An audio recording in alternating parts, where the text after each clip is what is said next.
Congressman Ryan, go ahead. Yeah, thanks, Michael. I appreciate it. And Carl, always great to be with you, even virtually.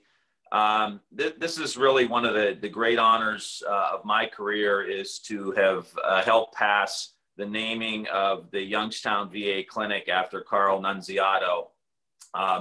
Carl is one of the very, very special constituents and very, very special people that have come out of the Mahoning Valley. He was born in Youngstown. He went to the Rayan School.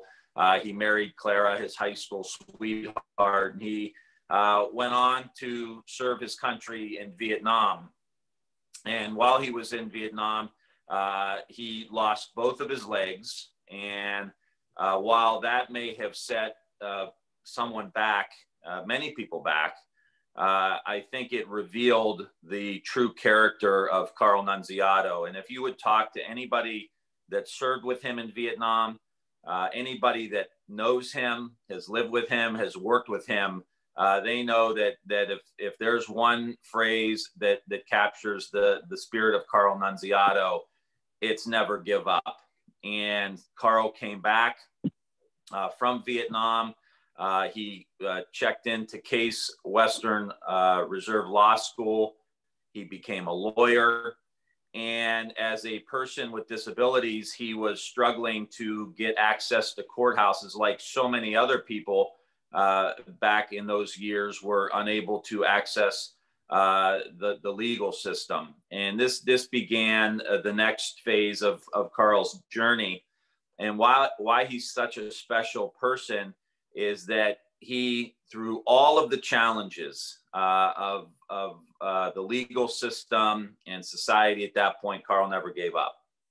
And he took on the fight to make sure that there was access, wheelchair access for people with disabilities in all corners of our society, not just in courthouses, but everywhere.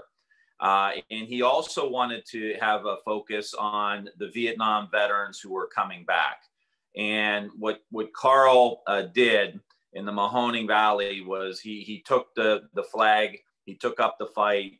And just to give everybody some perspective, basically what would happen after the Vietnam War, we had 40,000 veterans in the Mahoning Valley. And the Cleveland VA would send one nurse once a week to Youngstown to deal with these 40,000 vets who had served their country. And Carl found that unacceptable. He started a committee. He began the process of trying to get a VA clinic located in the Mahoning Valley. And that dream came to fruition in 1991. His hard work once again paid off.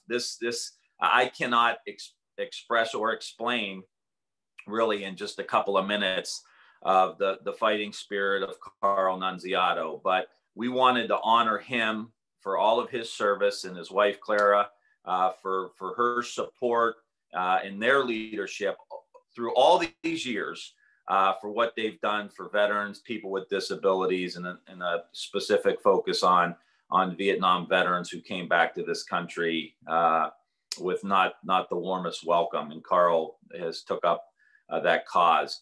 So I want to just say how proud we all are. This had unanimous support among veterans organizations in Ohio because of who Carl is and what he stands for.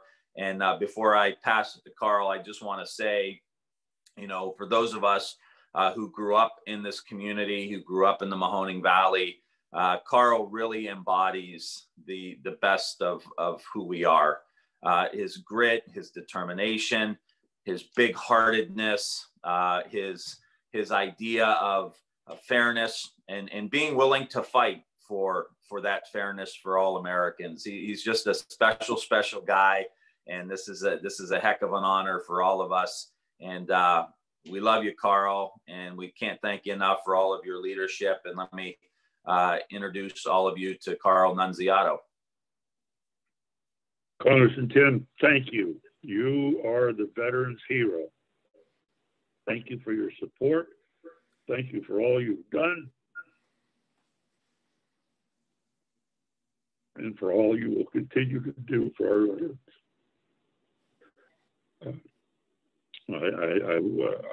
I can hardly live up to the great introduction you gave me, but there are a few things I want to express. And again, I want to be a symbol, not of me, but I want to be a symbol of the recovery of the Vietnam veterans from the hostile society we returned to after that terrible war in Vietnam. Anybody that ever served there has to come back with some sort of PTSD. I claim not to have it, but I claim to have a good memory. So I can be asked any question about anything from my wounding to the day of the week. It will not upset me. Well, it may upset me, but I can deal with it. So I would like to say a couple of things that are very, very important that stimulated our activity. Congressman Tim stated that when I came back, that there was very few, if any, services for the veterans. Think about it: World War I, World War II, the Korean War. There were over 20 million Americans that served in the military, and the Mahoning Valley most certainly was represented highly because we were a very patriotic group of people. Our veterans came back to Youngstown, and it was a hostile situation. Not my friends and family. They were wonderful. But the situation in general was hostile. Now, a couple of things stirred a whole lot. I was home about a year, and I had a little bleeding on my leg, and I needed some attention. So I was told there's a VA hospital. Well, it was not a hospital. A nurse, as Tim said, comes in 4 hours a week into a building that was not barrier free. If I was in my wheelchair, I couldn't get into the building. There were 6 steps. Nonetheless, all the nurse could do, and she was a good nurse, all she was authorized to do was change bandages and make appointments. I said, I have a little bleeding problem here. I need to see a doctor. They made an appointment for me 10 days hence in the Cleveland Clinic. I thought about that, and I said, how could it have been? How could it be that after all these years and all these veterans coming back, there was no facility to treat a veteran for his problems? The second point that was dramatic was I had a friend, a veteran. He's paralyzed, a paraplegic. He could not walk, confined to a wheelchair. I was an attorney at the time working for the bank, so I could not represent him personally, but I went with him to his court hearing for his divorce. We got to the courthouse, Mahoning County Courthouse. There's about 15 steps going up the front, about 6 more steps inside. And he pulled up in his wheelchair, and we said, okay, how are we going to get in? He said, well, his 2 friends are going to come and carry his wheelchair out. The 2 friends never showed up. I asked for help. The police on site said he couldn't do it for liability reasons. A couple of my friends came by, just had back surgery or knee surgery, couldn't help us. 2 women that were sitting outside the courthouse smoking cigarettes said, we're going to help you. They got us up 3 steps, and I said, okay, stop. This is going to hurt all of us. We went back down. Bottom line was, we never got our day in court. 2 soldiers supporting our Constitution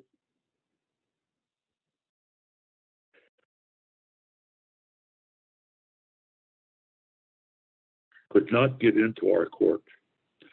So these 2 events caused us, and I say us because I have other friends and veterans, to say the war is over, but the battle is not. So we continued. It took 5 years. I was a volunteer. We had a couple other volunteers. We had 1,500 signed signatures on affidavits that we needed a clinic in Youngstown. It took 5 years before we were able to cut the ribbon and open that first clinic on Belmont Avenue. It's only 2 blocks away from where the current clinic is. And when it opened, there were 5 staff members and whatever, but it was there and it started, and it has been tremendously successful. We've had tremendous service from our VA in Cleveland. Our clinic in Youngstown has been a stellar clinic. I think they claim that we serve 40,000 patients a year. Now, that may be the same veteran going in 2 or 3 times, but that's a big move.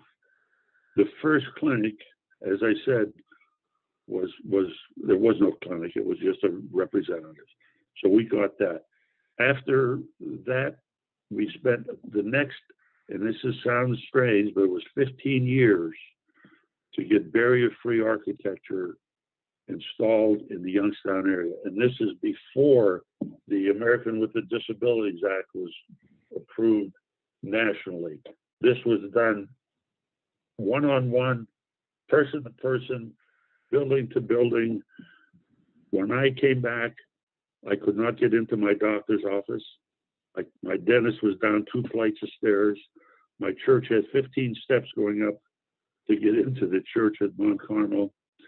The stores that might have entrance level had no parking, and there was a 6-inch curb around every parking lot for water control, and a 6-inch curb to a person in a wheelchair is like the Chinese wall. Little by little, one by one, getting people to help us to move, to understand what we want was the point. When we did the first curb cut in Youngstown, Don Baker, the fellow in the wheelchair, and I paid for it, $284, and it was put in front of the steel mill on Front Street, just as an example. And people looked at it and didn't know what it was. It looked like a driveway, but it was a curb cut. That was the starting point. We went from there over 15 years with a lot of help to get curb cuts all over Youngstown. We got the university, we got the hospital, we got the churches, and again, it was barrier free. And we did this not just for the Vietnam veterans. There's thousands of civilians with disabilities, and they were joined with us. We were joined with them, and we did it. I served on military committees, civilian committees, government committees, whatever, to do whatever we could to make access, make life livable for persons with disabilities, most certainly to get them medical attention. And coming home, coming back to this country, and this is not pleasant, but it's a fact, we were spit upon, we were called baby killers and warmongers. When I was in law school, there were many kids, young students that would not talk to me because I was a veteran. All right, 54 years have passed. We now have the same community saying, thank you for your service.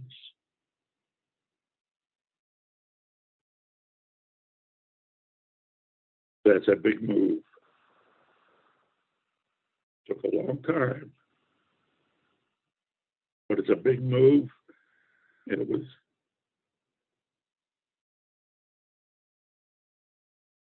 done by the veterans and their families.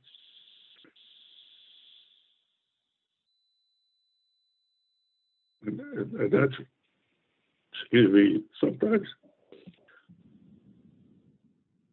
I choke up a little bit. It's okay.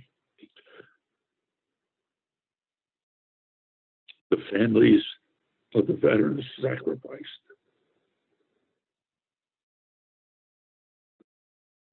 They were the first line of sacrifice. So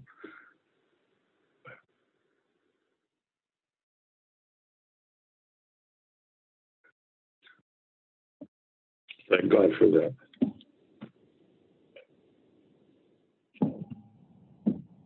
So we have reached a point where the veterans are being respected, they're being served.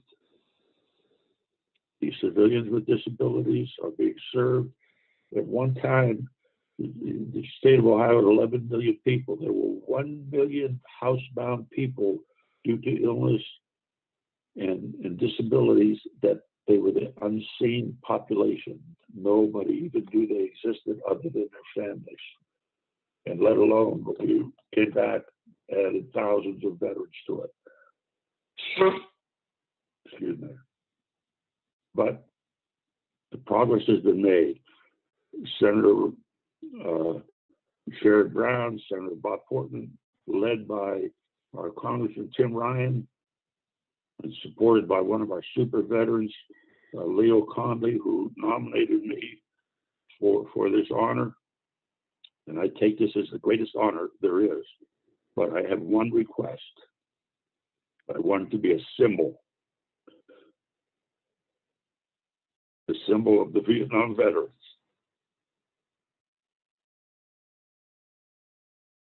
We came back and we changed society.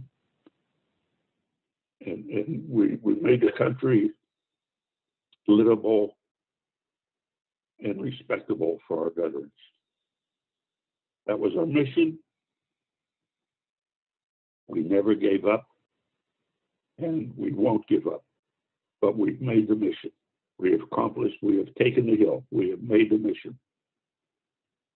So my stories could go on forever, and I will stop because you don't need to hear everything, but believe me, there were many stories, and every veteran who came back from Vietnam comes back with his own story, because I don't care what they did there. They could have been a combat soldier or a supply clerk.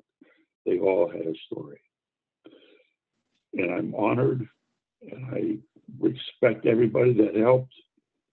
And again, I am a symbol of a veteran. It's not me. It's the veterans. Thank you.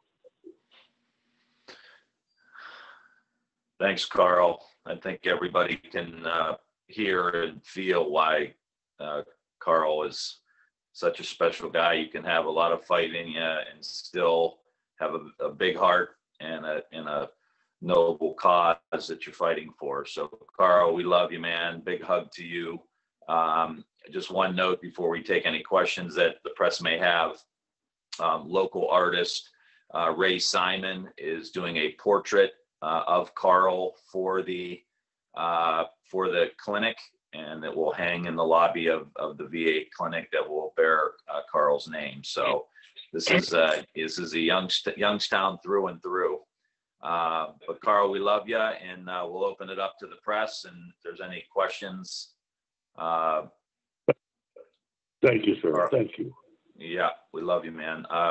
If there's any questions for Carl or me, we're happy to answer them.